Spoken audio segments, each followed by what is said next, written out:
warahmatullahi wabarakatuh. Bismillahirrahmanirrahim. Alhamdulillah. Summa alhamdulillahilladzi hadana li hadza wa ma kunna linahtadiya laula an hadanallah. Salatullahi wa salamuhu ala nabiyyina al-Mustafa Muhammad bin Abdillah wa ala alihi wa ashabihi ajma'in. Qalu subhanaka la ilma lana illa ma 'allamtana innaka antal alimul hakim.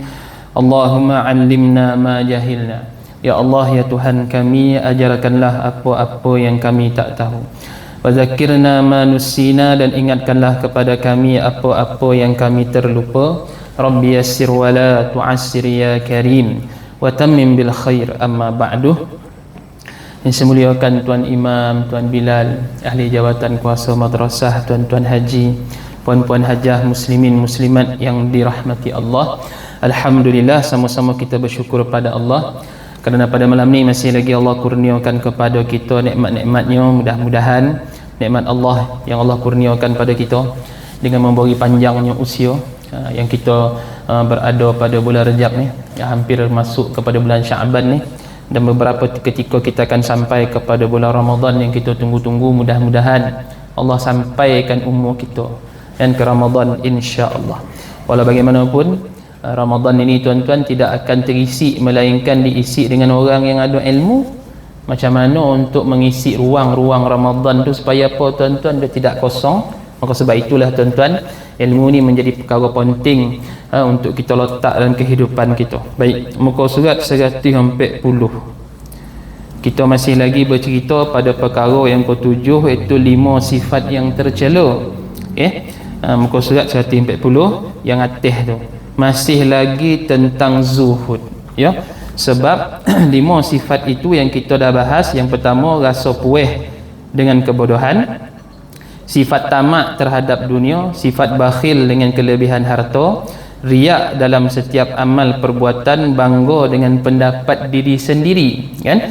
Maka sebab itulah tuan-tuan, ulama kita meletakkan apa dia tuan-tuan, masih lagi tentang zuhud. Rasulullah sallallahu alaihi wasallam bersabda, alangkah indahnya kehidupan dunia bagi orang-orang yang menjadikannya kesempatan untuk mempersiapkan bekalan di akhirat hingga mendapat redha Tuhannya.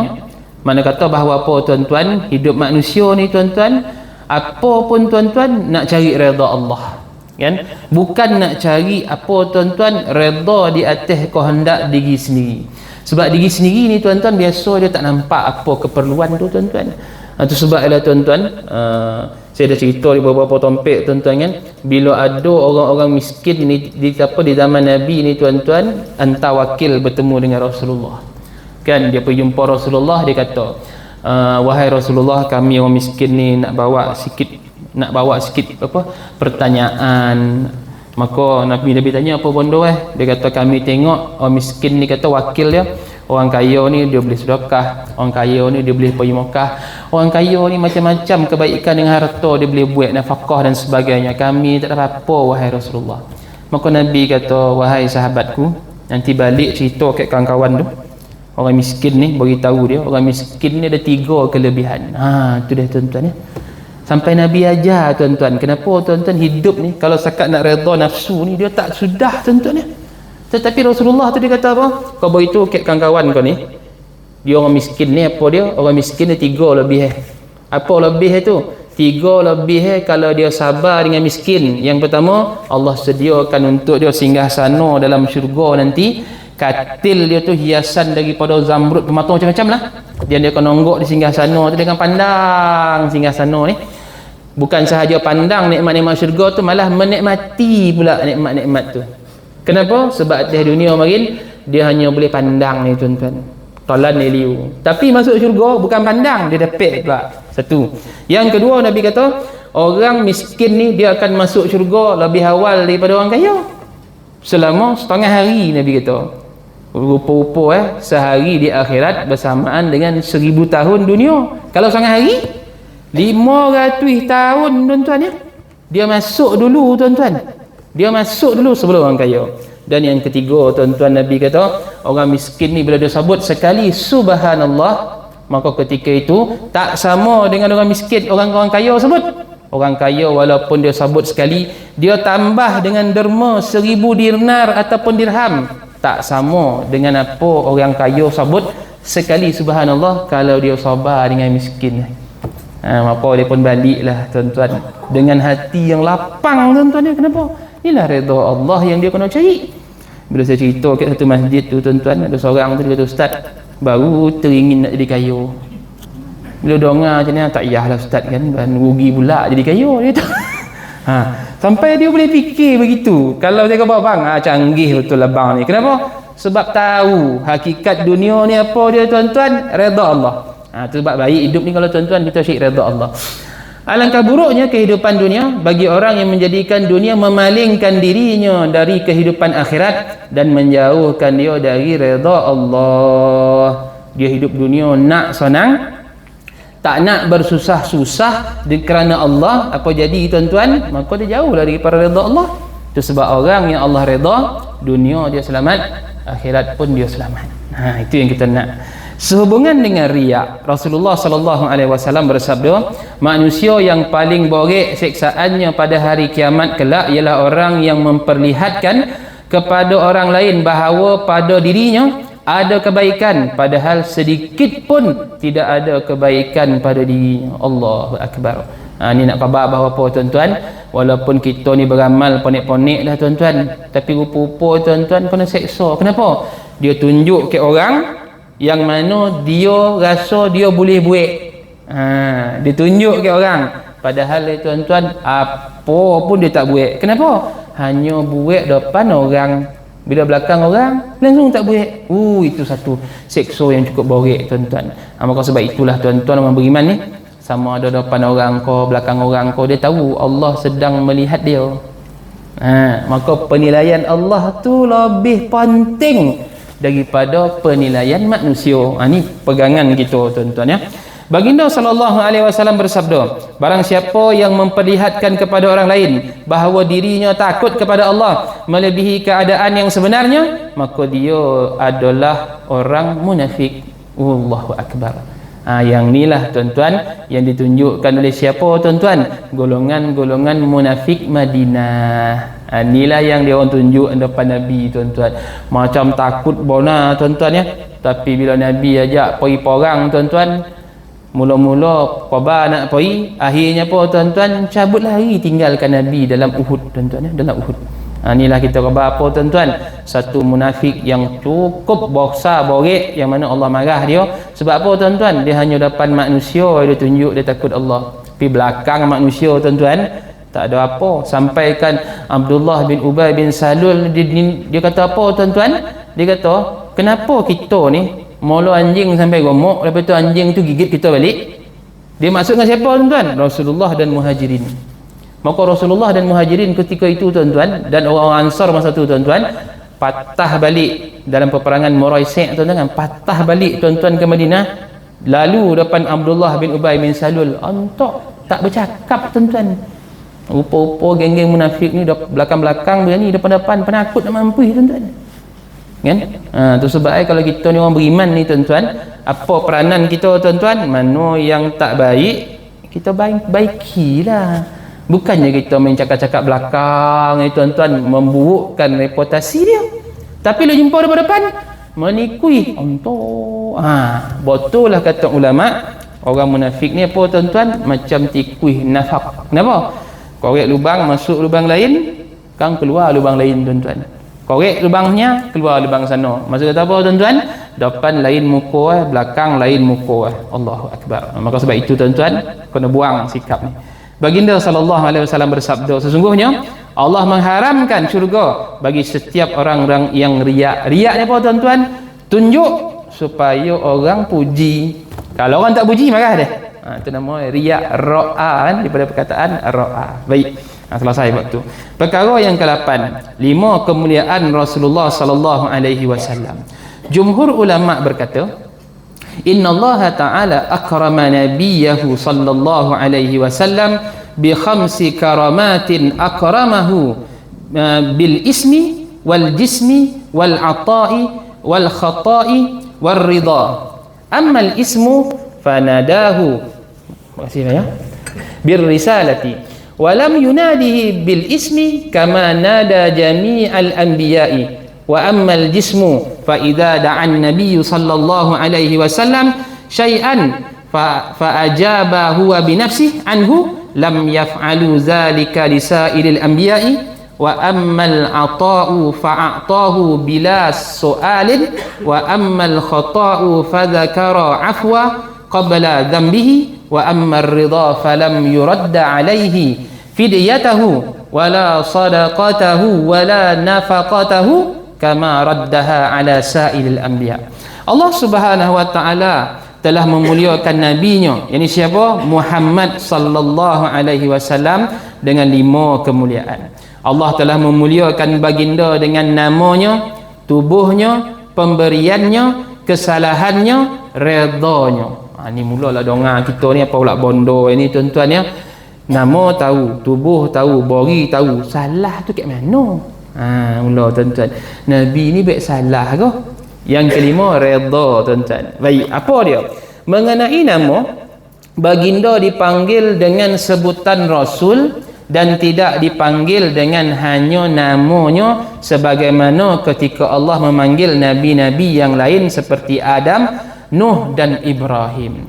Itu sebablah tuan-tuan, kalau tuan-tuan tengok dalam Al-Quran tuan-tuan, tak ada yang Allah panggil dengan nama kecuali nabi-nabi dia yang terdahulu, ya Adam, ya Nuh, kan, ya Ibrahim. Tapi nabi tuan-tuan, Rasulullah tuan-tuan, Allah kata apa? Ya ayyuhar rasul, kan, disebut tuan-tuan.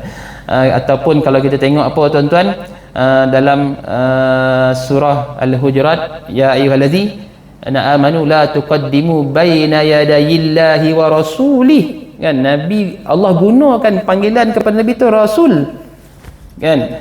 Allah tak guna baina yaday Muhammad, nabi tak guna tuan, Allah tak guna tuan-tuan. Malah tuan-tuan, tak lama ini Isra ni tuan-tuan, Allah kata apa tuan-tuan? Bi abdihi. Allah tak kata apa tuan-tuan? Bi Muhammadin. Nak kata apa tuan-tuan?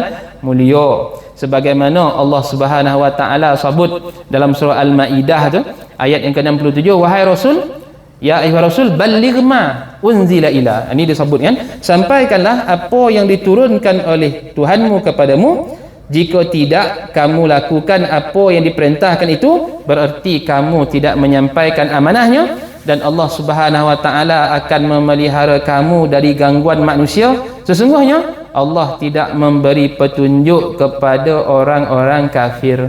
Wahai Rasul ni siapa tuan-tuan? Iaitu Rasulullah. Allahumma salli ala Muhammad. Nak kata bahawa apa tuan-tuan? Allah Ta'ala tuan-tuan sendiri yang memuliakan. Begitu juga hari Jumaat kan? Innallaha wa malaikatahu yusalluna 'alan nabi ya ayyuhalladzina amanu sallu 'alaihi. Allahu akbar. Allah suruh tuan-tuan. Kan, Allah suruh untuk apa tuan-tuan? Kita selawat kepada Nabi sallallahu alaihi wasallam. Maka nama tu dah mulia dah. Maka siapa yang guna nama mirip macam nama Nabi pun dapat manfaat tuan-tuan. Tu bila pakai nama Nabi ni, perangai kena sendiri lah tuan-tuan ya. Tu kadang-kadang kita goram tu dah dia nama Nabi dia pakai, dia tak sendiri tuan-tuan. Tu dia kena sadar tuan-tuan, nama siapa yang dia sedang pikul tu tuan-tuan. Dia sedang pikul nama siapa. Tak kira lah Muhammad ke, Ahmad ke, ataupun dilakabkan tuan-tuan Muhammad Ibrahim ke, Muhammad Yusuf ke. Maksud kata apa tuan-tuan? Bondo yang dilakab dikaitkan dengan nama Nabi ni tuan-tuan, maka ketika itu tuan-tuan dia ada kemuliaan. Malah walaupun hadis tu kita kata tidaklah sahih, tapi dia berada pada taraf dhaif tuan-tuan, tapi dia diamalkan. Apa dia tuan-tuan? Orang yang sama macam nama Nabi ni tuan-tuan, orang yang dipanggil dulu di hari akhirat nanti, dipanggil dulu. Itu untung. Yo Muhammad ke, Ahmad ke, dipanggil dulu tuan-tuan. Awak pun nama awak tak ada pula, Ahmad tak ada, Muhammad pun tak ada. Kan, alamak, terasa gitu tuan-tuan ya. Tapi tidaklah ditinggalkan tuan-tuan. Apatah lagi bila disambung pada hadis-hadis yang lain, orang yang beramal dengan sunnahnya, orang yang mencontohi Nabi, orang yang ikut segala syiar ataupun syarak yang Nabi bawa, semua tu orang yang akan dipanggil dulu oleh Allah Ta'ala. Asalkan apa nama dia tuan-tuan, Islam. Tu ini kita penting untuk itu tuan-tuan ya. Maka sebab itulah tuan-tuan, kena jagalah kemuliaan nama Nabi itu tuan-tuan. Baik, mengenai badan, ketika baginda sallallahu alaihi wasallam berdoa memohon sesuatu yang berkaitan dengan masalah tubuh, doa baginda sallallahu alaihi wasallam dikabulkan. Akan tetapi Allah tidak melakukan demikian terhadap para nabi-nabi yang lain, sebagaimana yang diceritakan dalam satu riwayat bahawa Nabi berjaya mengembalikan biji mata Qatadah setelah sempat bergantung di pipinya. Ini ada kisah yang mana tuan-tuan, bila sebut batang tubuh Nabi ni tuan-tuan, dia ada kemuliaan dia tuan-tuan. Apa dia tuan-tuan? Bila Qatadah mata dia tuan-tuan terkeluar tuan-tuan ya, dalam porang tu terkeluar. Riwayat kata Sayyidina Ali, tapi cerita lain Qatadah ni terkeluar tuan-tuan. Nabi ambil air liur dia tuan-tuan, Nabi tolak masuk tuan-tuan, betul dia balik tuan-tuan. Kan? Ketika itu juga tuan-tuan ada satu peristiwa Sayyidina Ali tuan-tuan, mata merah tuan-tuan. Apa Nabi buat tuan-tuan? Nabi ludah tuan-tuan ya. Nabi ludah. Nak kata bahawa apa tuan-tuan? Air liur Nabi pun tuan-tuan diberi berkat, diberi barakah, diberi apa tuan-tuan? Perkara yang beri kebaikan pada orang lain. Air liur saya jangan tuan-tuan ya. Pilah sekarang tuan-tuan. Tak apalah ustaz, ludah sekali pun tak apa, mengaduh sebab kita tak ada kemuliaan tu. Itu sebab Nabi bila dia cukur rambut dia tuan-tuan, berambut orang tuan-tuan. Tuan-tuan cukur masa buat haji itu ada orang berambut tak? Peduli tidak ada tuan-tuan ya. Kan? Ni nak orang berambut tuan-tuan. Sampai kan tuan-tuan, Ummu Salamah isteri Rasulullah simpan kan 3 helai tuan-tuan, ataupun dia kata serumpun tuan-tuan kan. Bila sampai ada satu zaman tu tuan-tuan, orang-orang panis dirondam rambut Rasulullah tu tuan-tuan, disuruh minum tuan-tuan, elok tuan-tuan ya. Nak kata tabaruk dengan apa yang ada pada batang tubuh Nabi sallallahu alaihi wasallam. Inilah lebih ya tuan-tuan ya. Kemudian mengenai pemberian, Allah Subhanahu wa taala memberi sesuatu kepada baginda meskipun tanpa permintaan sebelumnya. Apabila Allah Subhanahu wa taala berfirman yang bermaksud sesungguhnya kami telah memberimu Muhammad nikmat yang banyak. Inna a'tayna kal kautsar. Kan? Nak kata bahawa apa tuan-tuan? Nikmat yang Allah beri ni tuan-tuan, so banyak-banyaknya pada Nabi ni tuan-tuan. Cuma nikmat itu tuan-tuan melimpah kepada umat Nabi sallallahu alaihi wasallam. Begitu juga dalam surah Duha. Dan sesungguhnya kelak Tuhanmu pasti akan memberimu kurnia-Nya kepadamu sehingga kamu puas. Kan? Ini pun sama juga tuan-tuan. Apa dia tuan-tuan? Kemenangan demi kemenangan Nabi dalam dakwah tuan-tuan. Dan begitu juga apa dia tuan-tuan? Nikmat itu dinikmati sampai zaman Sayyidina Umar tuan-tuan ya. Jatuhnya Rom, boleh takluk Baitul Maqdis. Sahabat-sahabat ni tuan-tuan puih tuan-tuan. Sampailah di zaman berlakunya fitnah bila tuan-tuan, itu zaman Sayyidina Osman dan zaman Sayyidina Ali. Kamarallahu wajah radhiyallahu anhu, yang mana tuan-tuan manusia dah mula ketika itu tuan-tuan, ada di kalangan mereka ni tuan-tuan nampak kemenangan ni, nikmat tu satu bondo yang akan kekal sampai bila-bila. Maka bila dia lupa kepada persaudaraan, dia lupa kepada syariat, dia lupa dengan siapa yang dia berurusan tu, sahabat-sahabat tuan-tuan, maka apa jadi tuan-tuan? Allah ujilah dengan apa tuan-tuan? Fitnah, perselisih fahaman yang tauk tuan-tuan, sampai pecah adanya Khawarij, adanya Mu'tazilah tuan-tuan, adanya Syiah selopeh-selopeh tu tuan-tuan, sampailah zaman hari ni tuan-tuan ajaran-ajaran sosek yang tak berhenti-henti tumbuh ni tuan-tuan. Kan? Sebab kita kata bahawa apa tuan-tuan, jangan copek kita redha dengan apa yang kita ada hari ni tuan-tuan, kerana ianya sementara tuan-tuan. Sebab saya sukalah dengan Ustaz Abdul Somad punya cakap-cakap tu kan. Dia kata apa tuan-tuan? Kita ni kalau sakit janganlah menderita benar. Sebab sakit atas dunia ni sementara ya. Kalau kaya janganlah giang benar, janganlah sombong benar, sebab kaya tu sementara. Kalau tak ingat Allah Ta'ala, kita binasa. Berpanjang sebut tu tuan-tuan. Soalnya kata bahawa apa tuan-tuan? nikmat tu tuan-tuan sementara. Kenapa? Kalau kita tak ingat Allah, kan? Itu yang berlaku perang saudara lah, dan telah berlaku di zaman Sayyidina Ali lagi tuan-tuan, yang menjadi fitnah yang besar tuan-tuan. Maka mudah-mudahan kita ambil iktibar tuan-tuan, tapi takkan ada dah tuan-tuan ya. Hari ni lagi pula tuan-tuan, lagi kuat permusuhan di antara saudara ni tuan-tuan. Apa dia? Kata bersakar. Kata bersakar. Itulah fitnah besar tuan-tuan, itulah fitnah besar. Mudah-mudahan kita jagalah tuan-tuan ya. Sebab nikmat tu nikmat kurniaan yang kita tak usahakan. Mengenai kesalahan, Allah Subhanahu Wa Taala memberinya maaf sebelum kesalahan tersebut dilakukan oleh baginda. Itu sebab Nabi ni apa tuan-tuan? Maksum. Maksum, tak buat dosa tuan-tuan. Dengan maksud apa tuan-tuan? Dilindungi daripada melakukan dosa walaupun dengan iktikad hati. Apa dia? Dan nak buat ni lah, dan nak buat ni lah. Iktikad hati pun tak ada. Sampaikan sebelum jadi Nabi kita dah cerita apa dia tuan-tuan?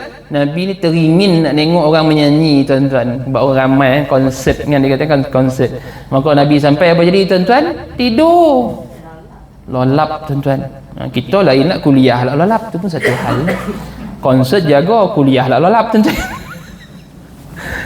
Tapi itulah dia kata tuan-tuan, benda yang kita kena tengok. Kenapa tuan-tuan? Sebab kita kadang-kadang salah meletakkan suatu perkara tu tuan-tuan. Mungkin saya dah sebut dengan tuan-tuan kan, bila kita ni ada ilmu ni tuan-tuan, maka apa tuan-tuan? Yang pertama tuan-tuan, kita akan bentuk pemikiran kita ni tuan-tuan, mana baik mana tak baik. Pemikiran ni lah tuan-tuan ya. Itu sebab bila ada Datuk Mufti Togu tuan-tuan, janganlah buat konsert, tangguhkanlah. Mufti Pulau Pinang kan, tangguhkanlah, buatlah bulan lain.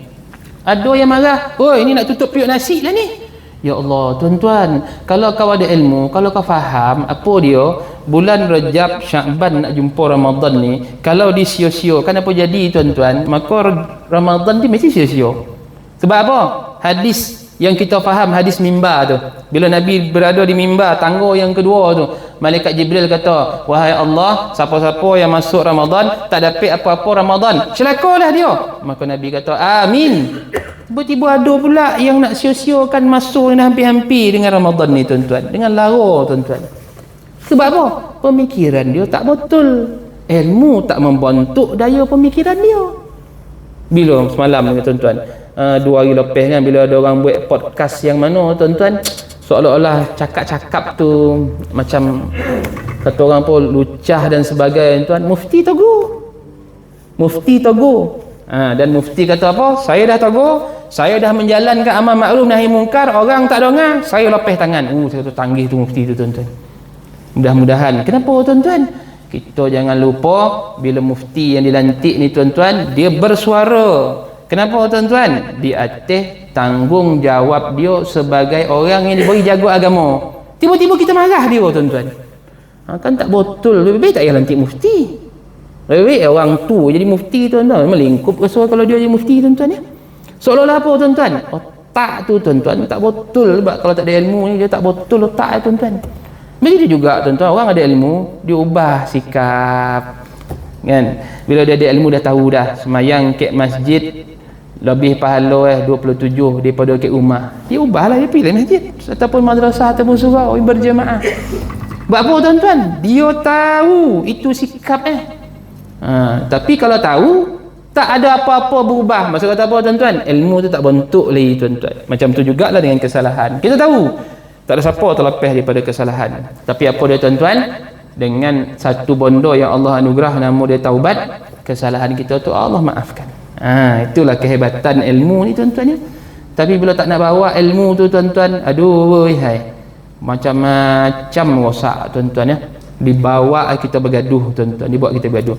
Sampaikan baru-baru ni kalau tuan-tuan perasan, ada pula orang kata, tu sebab dia kata, kenapa orang tua-tua dulu buat tahlil, ada yang buat 3 hari, hari yang ke-7, hari 14, 21 sebab. Kenapa dia kata? Tak lain tak bukan, dia kata untuk apa? Beri ingat ahli keluarga tu. Kan, beri ingat ahli keluarga, bukan ingat ke orang yang mati tu tuan-tuan. Orang yang mati tu dah pergi dengan keadaan dia tuan-tuan. Kalau kita minta ingatkan apa tuan-tuan? Minta ampun untuk dia. Kita tak nak ahli keluarga ni yang mewarisi harta ni lupa kepada apa tuan-tuan, ambil tanggungjawab. Apa dia? Yang pertama kena uruskan dia lah, dah selesai. Yang kedua apa dia tuan-tuan? Sempurnakan wasiat dia. Yang ketiga apa tuan? Bayar hutang tu sebab dia buat hari tuan-tuan, dia dibuat hari tu. Dan yang keempat barulah faraid harta tu tuan-tuan, diagihkan mengikut apa yang Allah suruh. Tapi bila orang tak buat apa jadi tuan-tuan? Nak jumpa susah. Tu yang kelahi kau je tu tuan-tuan Sampai ada tadi saya baca tadi tuan-tuan, dia kata orang tua-tua dulu, ulama-ulama kita dulu buat sampai 40 hari pun dia buat. Kenapa? Sebab ingatan kita. Supaya apa? Tak lupa pada ayah ni. Kalau ayah ni ada poso yang belum dia buat, kita boleh gantian. Kalau semayang dulu dia tinggal, kita boleh minta ampunkan. Allah Rabbi. Tuan-tuan, orang tua dulu sebenarnya apa tuan-tuan? Lagi ke depan ilmu daripada kita. Bila ada yang larang ni apa jadi tuan-tuan? Sampai doa selamat pun kalau imam tak ada, terpaksalah tunggu tuan-tuan. Kenapa? Semua tak roti, mengangur ya. Imam kebal ambil pukul 2 balik songah baru sampai. Hai gila imam ni, dah imam tu gila kebal. Yang kau tak ingat tak gila pula. Tu sebab pada saya lah tuan-tuan, kerana itulah. Kalau tak tuan-tuan, korap kita tuan-tuan kan. Orang meninggal 3 hari dah tentu dah. 3 hari dah tentu dah. Kenapa tuan-tuan? Tidak ada kesalahan pun dalam bab tu tuan-tuan. Tiba-tiba ada negeri tuan-tuan, dia buat tuan-tuan. Siapa datang main subuh bagi RM3. Maka ada orang kata, menetapkan harga pada ibadah salah. Sebagaimana kita meletakkan hari dalam tahlil. Salah tu. Alah sontok dah padan muka kau. Macam tu sebab kita kata apa? Jangan pandai-pandai nak memperkocikkan ilmu orang tua-tua dulu. Tu sebab tuan-tuan dia kata tu lain, bagi RM3 tu nak bagi galakkan. Habis tu bawa tahlil tu tak, bukan galakkan. Bukan galakkan. Biar orang tahu irid baca yasin paling tidak orang kita tuan-tuan, walaupun dia tak kenal mat arid disukun, tapi dia boleh sabut dengan betul tuan-tuan. Kenapa baca yasin? Sekarang ni anak-anak kita je sini tentang bukang tuan-tuan. Tak ada tuan-tuan tengoklah. Hanya apa tuan-tuan? Malam Jumaat. Itu pun kalau dia tiba surau dengan masjid, kalau tak tiba, apakan haram lah baca tuan-tuan. Tapi dulu macam mana tuan-tuan? Kajap kenuri. Macam mana tu?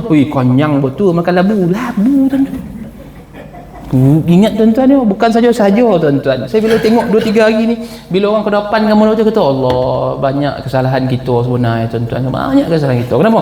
Terlalu ngikut benar pada orang yang cuba buang perkara-perkara yang telah dibuat oleh orang dulu yang tak ada kesalahan pun dalam mana-mana riwayat tuan-tuan. Baik. Tapi juga ada yang marah saya kan tu tuan-tuan tu. Memang ada tuan-tuan. Dia jumpa ustaz dia cakap macam tu dia. Dia bagi RM3 tu suruh datang masjid. Apa hukum datang masjid? Sunat. Hukum main berjemaah sunat tuan-tuan. Habis tu tahlil. Tahlil tak ada hukum. Siapa ngajar? Tu masalah kita ni tuan-tuan. Tu kalau belajar, kalau setakat untuk apa tuan-tuan? Untuk berdebat dengan orang, membelekeh dengan orang. Jadi kita macam itulah tuan-tuan. Sebab pada kita lah tuan-tuan, Nabi SAW tuan-tuan diberi di atas apa tuan-tuan? Kesalahan tu apa? Diampunkan. Maksud kata apa tuan-tuan? Pada umat pun Allah beri apa dia? Kita bertaubat, kita minta ampun untuk saudara kita. Itu pun semua termasuk dalam perkara-perkara taubat tuan-tuan. Kalau takkanlah kita dengar ada hadis, satu riwayat tuan-tuan daripada ulama-ulama tabi'in. Apa dia tuan-tuan? Dia mimpi apa tuan-tuan, ada orang dia pergi ziarah, pergi lawat satu kubur tu orang kubur tu relax tuan-tuan, tenang ya. Maka dia pergi cari tuan-tuan, rupa-rupa anak itu tuan-tuan tukang jual sayur, satu riwayat kan. Setiap kali dia jual tu dia kata, doalah untuk ayah saya ya, doalah untuk ayah saya ya, doalah untuk ayah saya ya. Dia baru jual sambil dia sedekah, sambil dia minta orang doa ayah. Lama kelamaan ulama tu mimpi lagi tuan-tuan. Ulama tu mimpi lagi. Cik dah ralap kat kubur tu tuan-tuan. Sama macam kubur-kubur lain, merabur ke atas tu, menarik-narik rumput-rumput tuan-tuan Maka dia pun pergi tengok, tanya mana anak tu dah meninggal. Tengok tuan-tuan. Kalau takkanlah ulama ni tuan-tuan diberi tanda begitu supaya apa? Jangan lupa orang dalam kubur ni ternanti-nanti doa anak yang soleh tuan-tuan. Allahu akbar. Mudah-mudahan tuan-tuan ya. Yang dimaksudkan dengan kesalahan di sini ialah meninggalkan perkara-perkara yang lebih afdal atau lebih utama, bukan meninggalkan perintahnya atau larangannya. Perintah tuan-tuan wajib buat. larangan wajib tinggal. Tapi apa dia tuan-tuan? Bondo-bondo yang afdal. Mana lagi afdal tuan-tuan? Semayang kat rumah ke semayang kat masjid? Ulama kata semayang kat afdal, yang afdalnya kat masjid lah, sebab Nabi tak pernah tinggal masjid. Sebab itu cara Nabi semayang. Tapi tuan-tuan, masuk afdal tu adakah salah kalau kita tak pergi masjid tuan-tuan? Ulama kata tidaklah begitu. Tapi apa tuan-tuan? Merabut.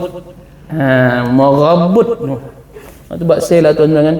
Bila mungkin tuan-tuan ada dengar kot, bila saya pergi bawa geng-geng ni berjalan tuan-tuan kan, pergi berjalan, pergi ke jenderam tuan-tuan kan, kita buatlah semayang jamak kasar sebagainya kan. Oh, ada abang ustaz, alhamdulillah lah, saya selama tak pernah buat jamak kasar ustaz. Kenapa? Saya tak tahu. Tapi bila ustaz buat, ya Allah, sesuatu senang ni lah jamak kasar ni. Cuma soalan saya lah ustaz, yang ustaz tak buat tadilah, ustaz boleh tak ajar saya macam mana nak jamakkan semayang asar dengan maghrib? Saya bila dengar macam tu kan tuan-tuan kan, wih lah mati saya tuan-tuan, terwangang lah macam tu lah hati saya tuan-tuan.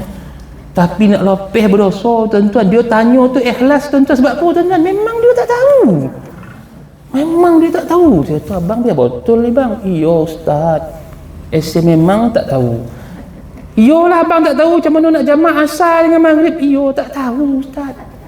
Yang pertama saya nak khabar dengan abang, 2 tampik tak boleh jamak kasar. Apa dia? Semayang subuh tak boleh jamak dengan sebelumnya ataupun dengan selepasnya. Apa dia? Subuh tak boleh jamak dengan isyak, tak boleh jamak dengan zuhur. Siapa buat gila nama tuan-tuan. Tu.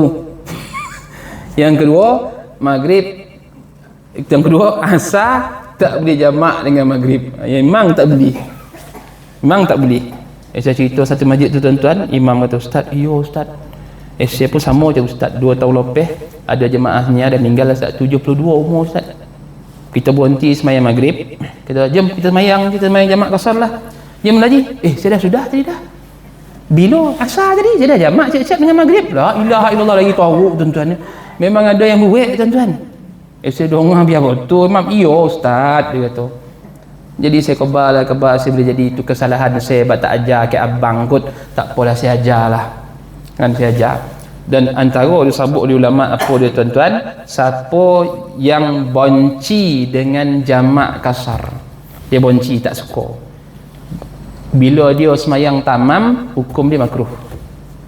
Dengar tu tuan-tuan ya, bila dia ni tuan-tuan bonci dengan jamak kasar, dia semayang tamam, hukum semayang tamam tu makruh. Kenapa? Seolah-olah dia bonci dengan kemudahan hadiah daripada Allah tu. Tak boleh tuan-tuan. Tapi kalau tuan-tuan pilih tadi bukan sebab kata apa tuan-tuan kata semayang tamam tu lebih mudah, tak boleh, lebih mudah pun tak boleh tuan-tuan ya. Ataupun tuan-tuan suka, soal apa? Tuan-tuan tak suka lah jamak kasar. Tapi apa? Tuan-tuan pilih. Kenapa? Sebab tuan-tuan suka berjamaah di masjid-masjid yang tuan-tuan lalu dalam perjalanan, maka dibenarkan. Tapi kalau tuan-tuan kata dan lebih mudah lah buat semayang tamam di jamak kasar, hukum makruh tuan-tuan ya? Makruh. Habis tu macam mana? Dan bukan tak nak buat, dan tak tahu jamak kasar. Buatlah tamam, betul lah tu. Buat tamam betul. Tapi kalau tuan-tuan tak suka, maksud kata apa tuan-tuan? Hukum makruh. Ulama kata makruh tu maksud apa? Semayang sah tapi tak ada pahala. Sebab tuan-tuan tak suka dengan sedekah. Kan Nabi kata apa? Sadaqatun yatasaddaqahullahu alaikum. Inilah sedekah yang Allah beri pada kamu. Ambil fa aqbalu sadaqatu. Ambil sedekah Allah Taala tu. Dia kena belajarlah tuan-tuan ya. Tapi kalau tuan-tuan tak tahu, tuan-tuan tak payah buat. Kenapa? Sebab tuan-tuan tak yakin. Kan? Ni ada pula dah dia belayar ustaz kata boleh jamak, habis jamak tuan-tuan ya. Subuh 1 kan, zuhur, asar, habis tu yang maghrib macam mana? 1.5. Kat mana abang bonti kan? Dia pun mula mandang-mandang gitu. Habis dibuat jamak tuan. Ni ada yang cerita dengan saya lah tuan-tuan. Kata apa tuan-tuan? Bila dia faham, terlebih warna lah faham ya tuan-tuan. Terlebih warna pula. Itulah yang kita jadi poning tu tuan-tuan ya. Maka sebab itulah tuan-tuan kena ambil yang masuk kata apa? Kalau musafir ni yang afdalnya apa? Jamak kasar. Ataupun digabungkan jamak dengan kasar. Itu semua benda yang menjadi afdal yang Nabi buat. Baik. Sebab jangan tak suka tuan-tuan ya. Tapi perintah tuan-tuan tak boleh pilih. Dan mayang nak boleh subuh zuhur ya. Maghrib isyak susah lah dengan ngantuk. Tak boleh tuan-tuan, berdosa besar. Kan? Puasa Ramadan pun dah 15 hari kan. Ujung-ujung tak boleh, sibuk nak buat kuih, nak jual kuih, nak jual lamang. Tuan-tuan berdosa tuan-tuan. Tapi dalam bab afdal ni, tuan-tuan boleh pilih mana yang tuan-tuan nak tuan-tuan. Baik, sampai kan Allah Subhanahu Wa Taala berfirman kan, yang maksud dalam surah Taubah tu, Allah Subhanahu Wa Taala memaafkan kamu wahai Muhammad, mengapa kamu memberi izin kepada mereka untuk tidak pergi perang sebelum jelas bagi kamu orang-orang yang betul-betul berhalangan dan sebelum kamu mengetahui orang-orang yang berdusta. Ni bila tuan-tuan? Bila orang tu dia pergi nak dalam peperangan tuan-tuan, dia minta, wahai Rasulullah, tak boleh pergi lah. Usul dalam peperangan Tabuk kan, ataupun ulama kata tuan-tuan sebahagian dalam cerita dalam peperangan Khandak. Ada alasan. Orang yang ada alasan ni tuan-tuan, boleh jadi alasan tu betul ataupun alasan itu apa tuan-tuan? Tipu. Kenapa? Sebab yang buta pun nak pergi perang. Abdullah bin Umi Maktum kata, wahai Rasulullah, aku nak pergi perang. Nabi kata, macam mana aku nak pergi perang? Kan mata tak nampak, macam mana? Maka Nabi kata, tak apa, kau tinggallah di Madinah, kau bantu aku jaga orang Madinah. Itu Nabi SAW. Gunakan kelebihan yang ada pada setiap daripada sahabat-sahabat tu tuan-tuan. Itu sebab kita kata berapa tuan-tuan, kalau tuan-tuan bagi alasan ada orang buta tuan-tuan, dia nak pergi perang, yang colik ni lah tak nak pergi tuan-tuan.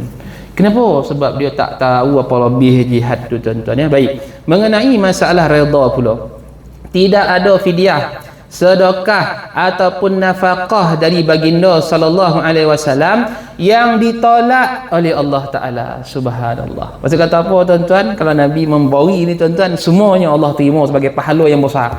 Padahal dia pernah menolak nabi-nabi yang lain. Disebut dalam satu riwayat bahawa baginda sallallahu alaihi wasallam pernah menyembelih korban untuk umat baginda dan membayar kafarah untuk seseorang dari umatnya yang bersetubuh pada waktu siang ketika bulan Ramadan. Semuanya itu diterima oleh Allah. Apa dia? Nabi niat korban apa tuan-tuan? Hadza minni wa ummati. Kan? Hadza minni, korban ni daripada aku dan daripada umat aku. Ataupun dia kata apa? Hadza minni wa ahli wa ummata Muhammad sallallahu alaihi wasallam. Itu Nabi sebut dalam mana tuan-tuan? Dalam sembelihan korban. Saya jumpa seorang tu tuan-tuan, dia ni ramai beri infak kat masjid tuan-tuan kan, masjid saya. Dia tu, ustaz, kalau boleh ustaz jangan beritahu orang ni ustaz ya. Saya malu lah ustaz, kalau saya pergi tu orang nampak orang tu lah yang beri. Saya malu ustaz, dia kata. Ustaz kalau boleh ustaz janganlah sebut siapa yang bori, seolah-olah macam baling batu sembunyi tangan. Bang, baling batu sembunyi tangan tu jahat kan, baling batu sembunyi tangan tu jahat dan kan, mana ada orang sedekah ni umpama macam baling batu sembunyi tangan tu tak bertanggungjawab nama habis itu apa yang sesuai dia kata, habis itu apa sesuai, entahlah saya tak tahu nak khabar apa benda yang sesuai, tapi saya nak kata apa, man sanna sunnatan hasanah kan, siapa yang memulakan satu amal-amal baik ni, sunnatan kan, sedekah ni sunat kan, falahu wizruha wa wizru man amila biha. Bila orang tengok, orang ikut, maka apa jadi? Kau dapat pahala orang yang buat tu. Ayalah tak apalah ustaz, walaupun macam tu saya tak nak lah ustaz, saya malu sebenarnya. Loh, abang sedekah nak malu apa? Yang malu ya apa, abang letak kat baju tu hari ni sedekah 1000, yang tu malu betul Tapi kalau orang tanya siapa beri, dia beri, cuma kita tak adalah tulis nama kat situ. Bilik air ni siapa beri, nama kau Muhammad, letak situ, tak ada orang beri Abdurrah. Tapi cukuplah kita kata apa, kita sebagai orang yang memulakan. Dan dia kata apa kan saya, kalau boleh ustaz, apa yang share dengan kawan-kawan beri ni untuk pahala untuk semua ahli Korea, sebagaimana Nabi niatkan untuk mak Nabi itu. Umat tuan-tuan, canggih kau ni bang. Itu ada orang sampai macam tu tuan-tuan, pemikiran dia tuan-tuan ya. Kerja dia pun tuan, pahala nak cari tuan-tuan.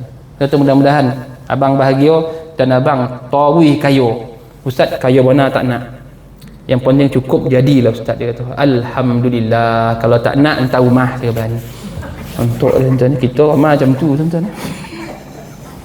Satu ni tuan-tuan, perkara yang ke-9, 5 syarat kebahagiaan dunia dan akhirat.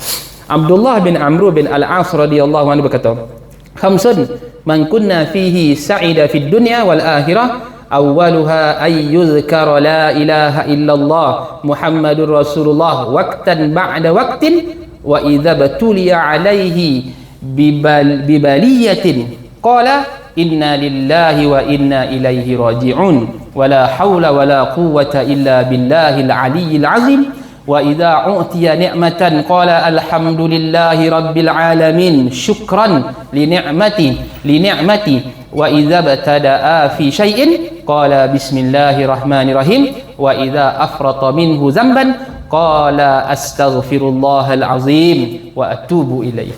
Artinya 5 perkara apabila orang memilikinya dia akan bahagia di dunia maupun di hari akhirat. 5 perkara tersebut ialah berzikir kepada Allah dengan lafaz syahadah yang berbunyi la ilaha illallah Muhammadur Rasulullah dari waktu ke waktu. Ni kata apa tuan-tuan?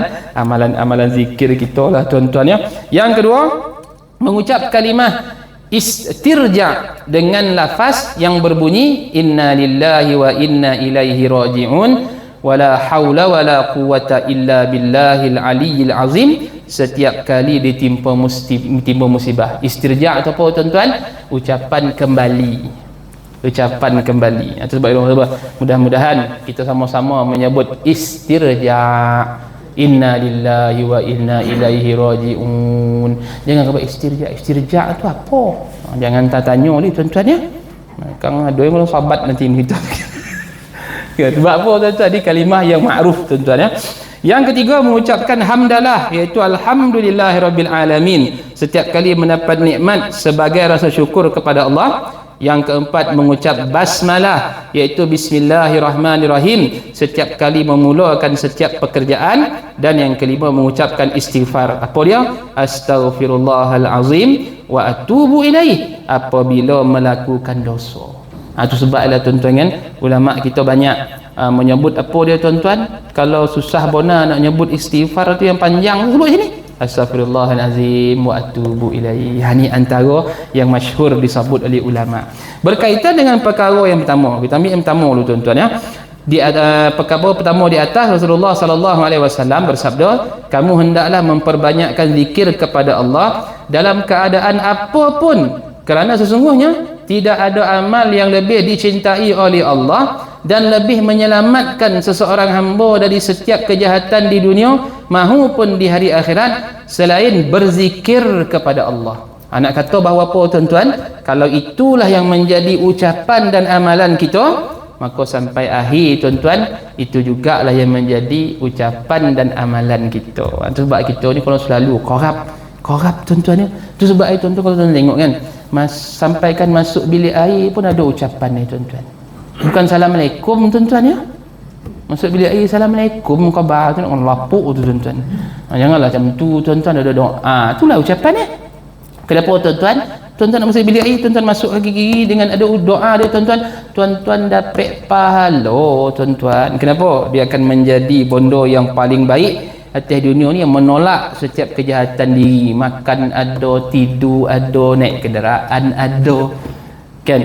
Actually lah tuan-tuan kan, anak awak ni ialah semua dah masuk sekolah rendah. Tiba-tiba yang kocik 5 tahun ni tuan-tuan baru masuk pasti tuan-tuan. Budak pasti ni lain macam tuan-tuan. Kan? Awak pun barulah balik tuan-tuan, jemput kan, kita balik ni pukul 3.30 baring nak kejap tuan-tuan kan, nak tidur, nak pergi sembahyang asar ni. Kan? Tiba-tiba donga. Subhana rabbiyal azimi wa bihamdi. Subhana rabbiyal azimi wa bihamdi. Sami Allahu liman hamidah. Allahu akbar. Babah, sembahyang asar. Nak marah budak tuan-tuan ya. Samput. Belum lagi, kejap lagi ban. Kita lolap dah tuan-tuan. Donga masjid ngaji. Dah dekat nak azan. Dia pun baca lah subhana rabbiyal a'la wa bihamdi. Tuan-tuan ya Allah tuan-tuan, kalau budaya dia macam tu, abah pun tak terbuik tuan-tuan ya. Abah mana kata apa tuan-tuan, bila donga tu ya Allah seronok hati tuan-tuan kan, seronok hati. Tiba donga dia baca at-tahiyyatu dia apa bau ni. Dia donga tak jadi tidur, bangunlah, hamahlah. Mukajak ni siapa orang ni poilah masjid bergasaklah tuan-tuan. Kenapa tuan-tuan? Kalau budak boleh macam tu sebenarnya kita pun tuan-tuan begitulah. Cuma apa tuan-tuan? Karat-karat dalam hati tu dah menjauhkan kita. Bila dia jauh tu kadang ponek dia tak nak. Padahal tuan-tuan cuba bayangkan budak 5 tahun tu kadang tungau tu tuan-tuan tu dia kerja. Tengok TV pun tu kerja tuan-tuan.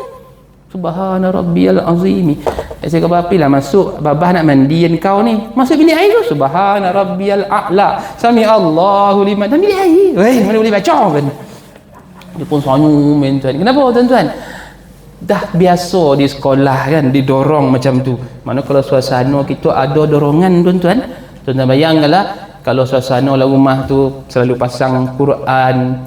Mana kata pun tuan lama kelamaan surah-surah yang tuan-tuan dengar ataupun bila tuan-tuan dengar imam baca pun tuan-tuan tahu kat mana dia ameh. Inilah yang bodoh yang kita nak terapkan ni tuan-tuan. InsyaAllah kita berhenti pada bab ni. InsyaAllah 2 minggu lagi kita akan bahas sampai habis tuan-tuan berkaitan dengan perkara ni tuan-tuan. Macam mana yang kita nak beramal dengan setiap yang kita tahu supaya apa tuan-tuan? Walaupun nampak ringan tetapi itulah sebenarnya apa tuan-tuan? Benda yang menyelamatkan hamba. Nama dia zikir. Sebab zikir tuan-tuan tak payah cari yang susah-susah. Carilah yang mudah-mudah yang tuan-tuan boleh amal macam ni.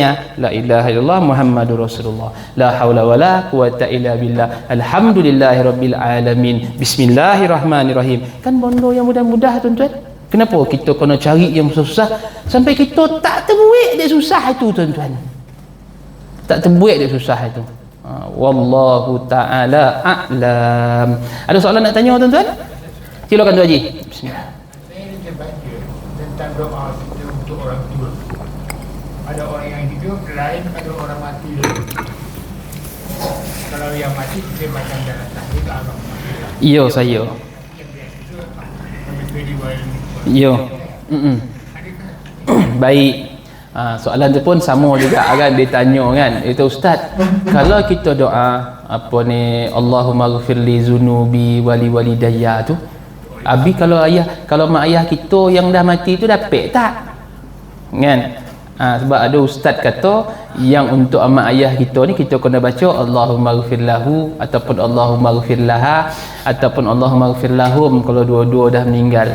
Macam mana? Ingat doa tu tuan-tuan, Rabbighfirli wali walidayya tu kan dikatakan bahawa apa tuan-tuan? Kalau kita kata wali walidayya, saya dah sebutkan tuan-tuan sebelum ni. Apa dia tuan-tuan? Wali walidayya tu siapa dia? Mak ayah dan keratih keturunan kita tuan-tuan. Maksud kata apa? Dia hidup ko dia mati ko dia dapat manfaat. Itu nama doa anak soleh. Kan? Tetapi Allahumma ghfirlahu tu khusus. Untuk dia tu kenapa? Kerana sekarang dia berada di barzah. Tu sebab kita apa tuan? Allahumma ghfirlahu. Joleh. Kenapa tuan-tuan? Ahli kubur ni dia perlu apa tuan-tuan? Doa keampunan dan doa apa tuan-tuan? Doa rahmat. Kena buat dua tu. Tapi Rabbighfirli wali walidayya tu apa dia? Iaitu doa daripada anak yang soleh ni untuk apa tuan-tuan? Mak ayah dia dan keratih semua keturunan dia tuan-tuan. Yo, tu sebab kalau tuan-tuan baca kalau orang tu tuan-tuan mati, contoh siapa? Ayah. Siapa sebenarnya yang layak untuk mengimamkan ayah tu bila mati tuan-tuan? Tengok tuan-tuan ya. Maka tuan-tuan, kalau seorang tu tuan-tuan dia ayah tuan-tuan. Maksud kata apa? Ayah kita tuan-tuan. Kena tengok dulu. Ayah dia ada lagi tak? Sebab ayah dia lebih afdal jadi imam kepada dia tuan-tuan. Atuk kita lah. Kalau dia ada ni. Kalau dia tak ada, nyang kita ada tak? Kalau ayahnya tak ada, tak. Turun pada siapa tuan-tuan? Anak. Kalau anak tak ada, siapa? Cucu dia. Kalau tak ada cucu, siapa tuan? Cicit dia. Kenapa tuan-tuan? Kerana itu semua menjadi apa tuan-tuan? Doa-doa yang afdal. Ya, doa-doa yang afdal. Itu sebab kita kena tengok secara itu. Tetapi kalau isteri yang meninggal, siapa pula? Perempuan, seorang perempuan, maka yang afdal tu siapa tuan-tuan? Suami dia dulu tuan-tuan. Tetapi apa hukum suami memandikan jenazah isteri dia? Maka ulama kata tuan-tuan, yang paling baik perempuan ni dimandikan oleh perempuan. Melainkan dalam kampung tu tuan-tuan, semua jantan lako tuan-tuan, bini dia seorang yang perempuan. Tu ulama fiqh kata tu. Maka suami lah yang afdal mandikan dia. Kan? Itu penting. Itu sebab kita kata bahawa tuan-tuan, doa-doa itu ada susunan-sunan dia dan ada apa ni kata orang apa tuan-tuan, tertib siapa yang lebih layak untuk. Cuma Nabi kata kalau jadi imam tu janganlah doa untuk diri sendiri. Macam biasa. Janganlah doa untuk diri sendiri. Allahumma ghfirli zunubi wali walidayya amin di belakang tu tuan-tuan ya. Kalau ikut hadis tu apa dia tuan-tuan, dia mengkhianati jemaah. Nanti ikut hadis sebab ulama kata hukum makruh.